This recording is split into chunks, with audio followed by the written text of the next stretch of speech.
Super El Niño அப்படின்னா என்ன? So நிறைய பேர் வந்து கன்ஃபியூஷனாக இருப்பீங்க. எல்னினோ ஃபர்ஸ்ட் தெரிஞ்சுக்கோங்க. எல்னினோ என்ன நீங்கள் பார்த்தீங்கன்னா பசிபிக் பெருங்கடல் இருக்குது பார்த்தீங்களா, அதில் வந்து இயற்கையாக ஏற்படும் மாற்றம் தான் வந்து எல்னினோ சொல்லுவாங்க.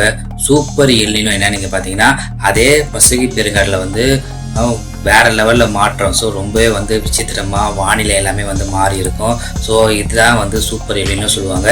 இதனால வந்து என்ன தாக்கம் ஏற்படும் நீங்கள் பார்த்தீங்கன்னா, உலக நாடுகளை பொறுத்த வரைக்கும் நிறைய இடத்துல வந்து புயல், கனமழை, வெள்ளம், மழை வந்து எப்போதும் இல்லாத அளவு ரொம்ப அதிகமான மழை வரும். ஸோ அது மட்டும் இல்லாமல் காட்டுத்தீ வரும். ஸோ ஏகப்பட்ட ஒரு நிகழ்வுலாம் நடக்கும். ஸோ எப்பவுமே இல்லாத ஒரு நிகழ்வுலாம் நடக்கும். ஸோ கடல் வெப்பநிலை வந்து சூடாகணுன்னு அந்த வானிலை மாற்றம் வந்து சேஞ்சஸ் வந்து வேறு மாதிரி இருக்கும். ஸோ பார்க்கவே வந்து ரொம்பவே வந்து வேறு மாதிரி இருக்கும். ஸோ இதனால் வந்து உலகத்தில் வந்து நிறைய மாற்றம்லாம் ஏற்படும். காட்டுத்தீ, புயல், மழை, ஸோ வெப்பம் ரொம்ப அதிகமாக இருக்கும், கனமழை, ஸோ இந்த மாதிரிலாம் நடக்கும்.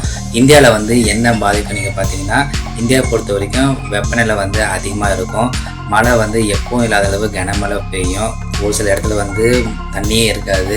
ஸோ அந்தளவு வந்து ரொம்ப வந்து ட்ரையாக இருக்கும். ஸோ இது மட்டும் இல்லாமல் பொருளாதாரம் ரொம்ப வந்து வீக்கமாக இருக்கும். ஸோ இதுலேருந்து நம்ம எப்படி தப்பிச்சு வெளியே வரணும்? ஸோ இதை தான் வந்து அறிவியலாளர்கள் வந்து கண்டடிச்சிட்டு இருக்காங்க. ஸோ இதை பற்றி நீங்கள் என்ன நினைக்கிறீங்கன்னு சொல்லி கமெண்ட் பண்ணுங்கள்.